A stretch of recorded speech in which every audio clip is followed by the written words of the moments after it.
Hello viewers, welcome. আজকে translation হবে future perfect tense দিয়ে, যেমন আগের দিন করেছিলাম। ফিউচার পারফেক্ট টেন্স আর ট্রান্সলেশন এই দুটো খুবই ইম্পর্ট্যান্ট শব্দ। Tense, translation. ইংলিশ লিখতে গেলে, কিছু বানিয়ে দু কলম নিজের ক্ষমতায় লিখতে গেলে এই দুটো জিনিস জানা খুব দরকার। তাই আগের দিন শুরু করেছি ফিউচার পারফেক্ট টেন্স দিয়ে, 5টা সেন্টেন্স করিয়েছিলাম, আজকে আরো 5টা করছি। তো বলা ছিল একটুখানি ফর্মটা কেমন হয়, তাও আজকে করানোর সময় আমি আর একবার করে বলে দেবো। ফিউচার মানে হয় ভবিষ্যৎকাল, আর পারফেক্টের দুটো অংশ থাকে। এখানে যেমন প্রথম সেন্টেন্সটা রয়েছে, দেখা যাচ্ছে পরিষ্কার, অতিথিরা এখানে এসে পৌঁছাবার আগেই তুমি আসবে। কেউ আর কি কাউকে বলছে বাড়িতে অনুষ্ঠান রয়েছে, অতিথিরা তো সবাই আসবে, কিন্তু তার আগে তোমাকে আসতে হবে। কি বলা আছে? অতিথিরা এখানে এসে পৌঁছাবার আগেই তুমি আসবে। তো এই সেন্টেন্সটায় দেখা যাচ্ছে দুটো কাজই ভবিষ্যৎকালে হচ্ছে। একটা হচ্ছে অতিথিরা আসবে, এসে পৌঁছাবে, আর একটা হচ্ছে তুমি আসবে। এর মধ্যে একটা কাজ আগে হবে, হচ্ছে না, অতিথিরা এখানে এসে পৌঁছাবার আগেই তুমি আসবে, তাহলে তোমাকে আগে আসতে হবে। একটা কাজ আগে হচ্ছে, সেটার জন্য ফিউচার পারফেক্টটা লিখতে হয়। ফিউচার পারফেক্টে প্রথমে সাবজেক্ট লিখতে হয়, তারপরে শ্যাল হ্যাভ, উইল হ্যাভ লিখে ভার্বটা। সে আমি সেন্টেন্স লেখার পরে বলে দিচ্ছি কেমন।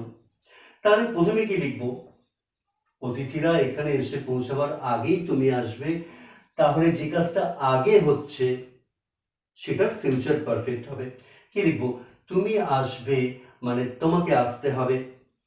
সাবজেক্ট প্রথমে লিখবে, ইউ লিখবো, তুমি।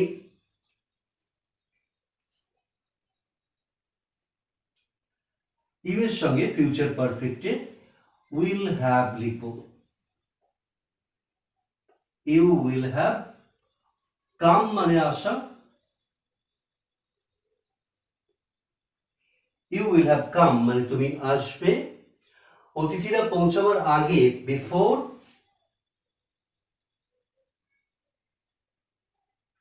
দ্য গেস্টস, গেস্ট মানে অতিথি, G U ES, before the guests reach, reach মানে পৌঁছানো না, বিফোর দ্য গেস্ট রিচ অতিথিরা পৌঁছাবার আগে। এই সেন্টেন্সে দ্য গেস্ট রিচ এইটা হলো সিম্পল প্রেজেন্ট টেন্সে, দ্য গেস্ট রিচ। আর এটা হলো ফিউচার পারফেক্ট টেন্সে, যেখানে প্রথমে সাবজেক্ট আছে ইউ, তারপরে শ্যাল হ্যাভ বা উইল হ্যাভ বসবে, তারপর ভার্বের থার্ড ফর্ম বসবে। এই পারফেক্ট মানেই ভার্বের থার্ড ফর্ম। যে টেন্সের নামের মধ্যে পারফেক্ট শব্দটা রয়েছে ওখানেই বুঝবে ভার্বের থার্ড ফর্ম বসাতে হবে, পাস্ট পার্টিসিপল বসাতে হবে, ফর্ম বসাতে হবে। তাহলে হয়ে গেছে you will have come before the guests reach. এইখানটায় এই ফিউচার পারফেক্টের ফর্মটা খাতায় লিখে নিতে পারো। ফর্মটা হচ্ছে প্রথমে সাবজেক্ট লিখতে হবে, তারপরে শ্যাল হ্যাভ বা উইল হ্যাভ বসাতে হবে, তারপর ভার্বের থার্ড ফর্ম। এইটুকু একটা অংশ। এটা আগে হচ্ছে, তোমাকে আগে আসতে হবে, আর একটা কাজ পরে হবে, কিন্তু দুটোই ভবিষ্যৎকালে হবে। এই অর্থে ফিউচার পারফেক্ট টেন্স বলা হয়। ও গ্রামার বইতে খুলে দেখবে এরকম লেখা রয়েছে, ভবিষ্যৎকালে দুটি কাজ হইবে, একটি কাজের আগে অপরটি আগে হইবে, এইরকম বুঝাইতে, এসব লেখা আছে আর কি। বুঝে গেছে একটা? দ্বিতীয়টায় আসি, একই রকম। ওখানে সাবজেক্ট লিখবো, শ্যাল হ্যাভ বা উইল হ্যাভ লিখবো, আর ভার্বের থার্ড ফর্ম লিখবো। দেখে নিই কোন কাজটা আগে হয়েছে। এখানে যে সেন্টেন্সটা রয়েছে, আমি আদেশ দেওয়ার আগেই তুমি কাজটি করে ফেলবে। কেউ কাউকে আর কি বলছে, আমি তো তোমাকে দেবো অর্ডার কাজটা করার, তার আগেই তুমি কাজটা করে ফেলবে। তো এখানেও দুটো কাজ রয়েছে, দুটো ঘটনা রয়েছে, একটা আগে হবে আর একটা পরে, কিন্তু দুটোই ভবিষ্যৎকালে। তো দেখা যাক সেন্টেন্সটা পরে কোন কাজটা আগে হচ্ছে। কি বলা হচ্ছে? আমি আদেশ দেওয়ার আগেই তুমি কাজটা করে ফেলবে। তাহলে তুমি কাজটা করে ফেলবে, এটা আগে হবে, তাই এটা ফিউচার পারফেক্ট হবে। লিখবো ইউ, তারপরে লিখবো উইল হ্যাভ, যেমন ঠিক ফর্মুলা, ইউ উইল হ্যাভ করা ইংরেজি ডান, ডু তার থার্ড ফর্ম বসবে, you will have done the work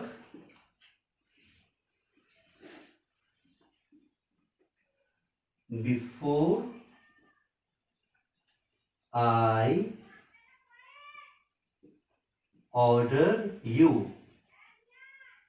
এই যে you will have done the work, এইটুকু একটা অংশ যেটা আগে হয়ে গেছে, সেখানে ইউ হচ্ছে সাবজেক্ট, তারপরে উইল হ্যাভ ফিউচার পারফেক্টে, তারপরে ভার্বের থার্ড ফর্ম। প্রত্যেকটা এরকম হয়, প্রথমে সাবজেক্ট বসবে, তারপর শ্যাল হ্যাভ বা উইল হ্যাভ বসবে, তারপর ভার্বের থার্ড ফর্ম বসবে। আর যে কাজটা পরে হয়েছে ওটা সিম্পল প্রেজেন্টে হবে। যেমন প্রথম লিখেছি the guest reach, simple present. এখানে আছে আই অর্ডার ইউ, এটা সিম্পল প্রেজেন্ট। একটা অংশ সিম্পল প্রেজেন্টে আসবে আর একটা ফিউচার পারফেক্টে, যার ফর্মুলা হচ্ছে subject plus will have plus ভার্বের থার্ড ফর্ম। খাতায় লিখে ঘটনাগুলো, কথাগুলো, সাবজেক্ট, তারপরে উইল হ্যাভ, তারপর ভার্বের থার্ড ফর্ম বসিয়ে সেন্টেন্সগুলো লেখা যাবে। টেন্স আর ট্রান্সলেশন দুটি খুবই ইম্পর্টেন্ট ইংরেজি শেখার পক্ষে। তাহলে হয় একটু নিচে বানিয়ে লেখা যায়। আচ্ছা, তারপরে সেন্টেন্সটা কি আছে? পরীক্ষা শুরু হওয়ার আগেই আমরা পাঠ্যক্রম শেষ করব। পাঠ্যক্রম মানে সিলেবাস। তো এখানেও দুটো ঘটনা আছে, দুটোই ভবিষ্যৎকালে ঘটবে। একটা হচ্ছে পরীক্ষা শুরু হবে, আর একটা হচ্ছে আমরা সিলেবাস শেষ করব। তো যেটা আগে হবে সেটা ফিউচার পারফেক্ট হবে। কোনটা? পরীক্ষা শুরু হওয়ার আগেই আমরা পাঠ্যক্রম শেষ করব, এইটা হচ্ছে আগে হবে। আমরা ইংরেজি লিখি উই, উই এর সঙ্গে লিখতে হবে শ্যাল হ্যাভ।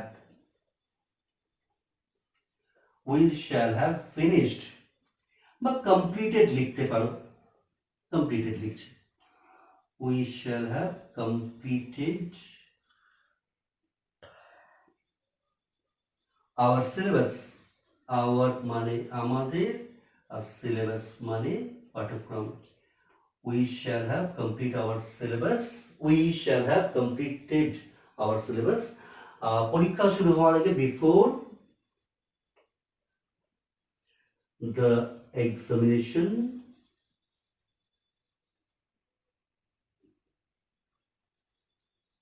starts, এইটা হলো present tense, S T A R T S.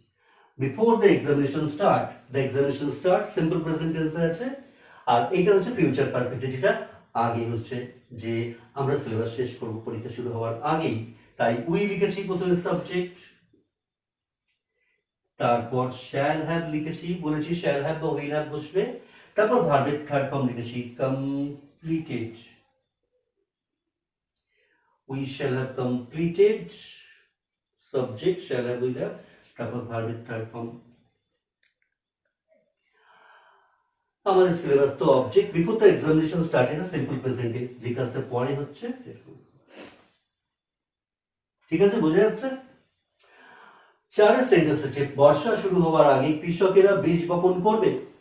দুটো কাজ আছে, দুটোই ভবিষ্যৎকালে ঘটবে। একটা হচ্ছে বর্ষা শুরু হবে, আর একটা হচ্ছে কৃষকেরা বীজ বপন করবে। দুটোই ভবিষ্যতের মধ্যে, যেটা আগে হবে সেটার জন্য ফিউচার পারফেক্ট লিখতে হবে। আগে কোনটা হবে? বর্ষা শুরু হওয়ার আগে কৃষকেরা বীজ বপন করবে, এটাকে ফিউচার পারফেক্টে লিখতে হবে। কৃষকেরা সাবজেক্ট লিখি প্রথমে দ্য ফার্মার্স,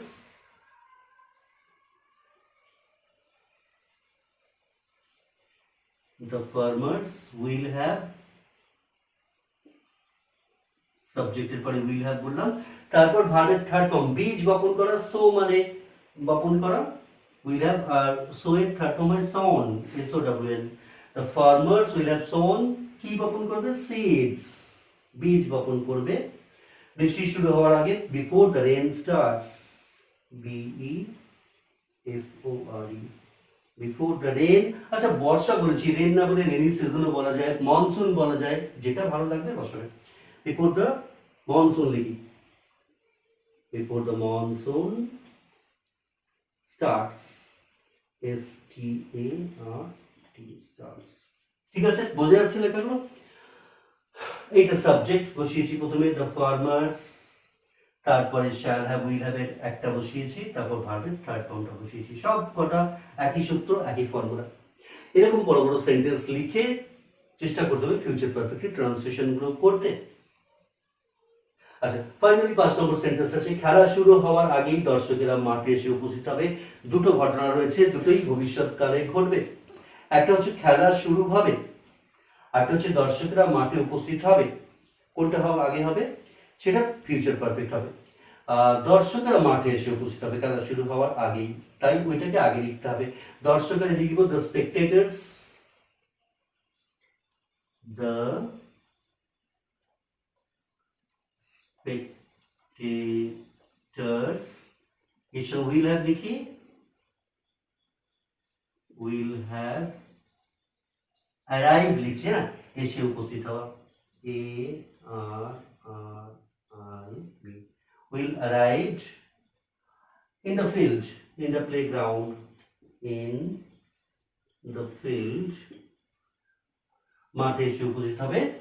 খেলা শুরু হওয়ার আগে, before the match starts, before the match starts, STARTS, এই হলো ফিউচার পারফেক্ট টেন্স। এটা বলে দিই দ্য স্পেকটেটরস হচ্ছে দর্শকের একটা সাবজেক্ট, তারপরে উইল হ্যাভ বসিয়েছি, প্রত্যেকটা একই ফর্মুলা, একবার শিখে ফেলতে পারলে অনেক সেন্টেন্স লেখা যায়। অ্যারাইভ ভার্বের থার্ড ফর্ম, পারফেক্ট মানেই ভার্বের থার্ড ফর্ম, আর যে কাজটা আগে হয়েছে সেইটা ফিউচার পারফেক্ট হবে, যেটা পরে হয়েছে সেটা simple present. The match starts, before the match starts, খেলা শুরু হওয়ার আগেই the spectators will have arrived in the field. ঠিক আছে, বোঝা গেছে।